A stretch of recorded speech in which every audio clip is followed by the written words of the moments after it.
Hey everybody, I wanted to share with all of you the first photos from the Canon RF 100-500 Super Telephoto lens. Now this was a purchase I just made using my funds from patreon.com/EWJ. So I just want to give a shout out to my patrons out there and say thank you. It's taken me quite a bit of time to save for this lens, but you know what? I think it's going to be worth it. So let's take a look at my first image. So the minimum focal distance of this lens is 100 millimeters. And here you can see a photo of my dog Teddy. Now what's really cool about this is, because I'm using a full frame camera, my previous lens was a crop sensor lens because my last camera was crop sensor. So I was only able to utilize 11 megapixels on my Canon EOS R camera. But with this lens, I can now take advantage of the full sensor and get 30 megapixel images. So I can get much more detail in each one of my photos. So then I decided to aim the camera at the sky and take a photo of the moon. Now this is at 200 millimeters. This is the extent that I had on my previous lens. Well, this is what the moon looks like at 500 millimeters. Now remember, because I have more information in the image, because I'm using the full sensor now, this is what it looks like at full resolution. Definitely a noticeable difference. So next I decided to see how far away I can pick out an object. So I went over to Palm Springs, California, and I took the Palm Springs tramway up a mountain. So this is a photo looking back into Palm Springs at the airport. Now I did a little calculations here, did a little bit of Pythagorean's theorem. I'm actually 8,000 feet above the valley floor, and looking down at the private jet you're seeing this image, that came out to be 7.5 miles away. And you can clearly see the private jet and also the individual cars in the parking lot, 7.5 miles away. Not bad. Next, we're going to go to the San Diego Zoo. So one of the things I want to be able to do with this lens is to capture wildlife.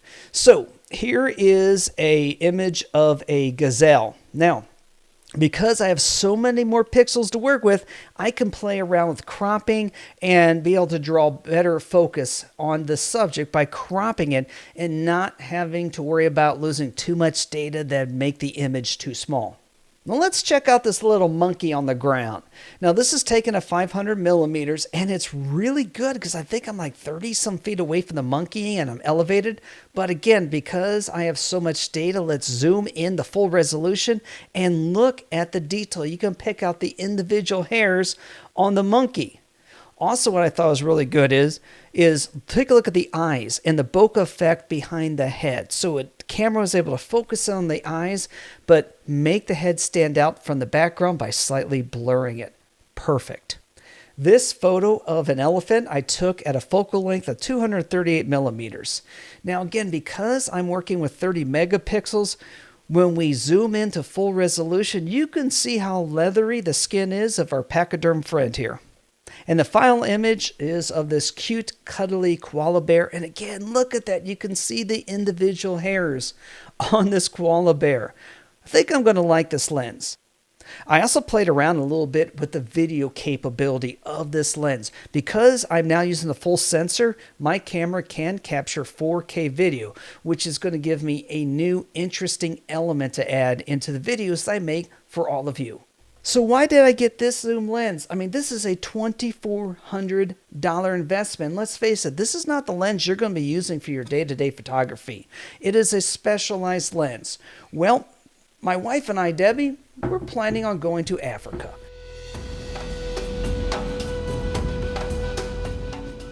Yep, that's right. We want to go on safari. And I know for a fact that if I want a close-up picture, either I use a zoom lens or I risk becoming dinner. So we're going to go with the zoom lens here. Also, as a landscape photographer, something that I've known for a long time is that when I'm at a good elevation, I can pick out some micro landscapes in the distance. But the problem is I never had the zoom capability in order to capture those micro landscapes. I do now. I'm also going to try a little astrophotography. So I'm going to see if I can use this lens to improve upon some of the images I already took, because again, I'm going to have more megapixels to work with. Now, I don't have a tripod that can track the sky, so it's going to be really challenging to go beyond 200 millimeters with this thing, but you know what? I'm still going to give it a try. Please hit that subscribe button so you don't miss any of the future episodes coming up about this lens. And also check out patreon.com/EWJ so you can see all my bonus content. By becoming one of my patrons, remember you're helping me to maintain and upgrade my equipment, and I deeply appreciate all of my supporters out at Patreon.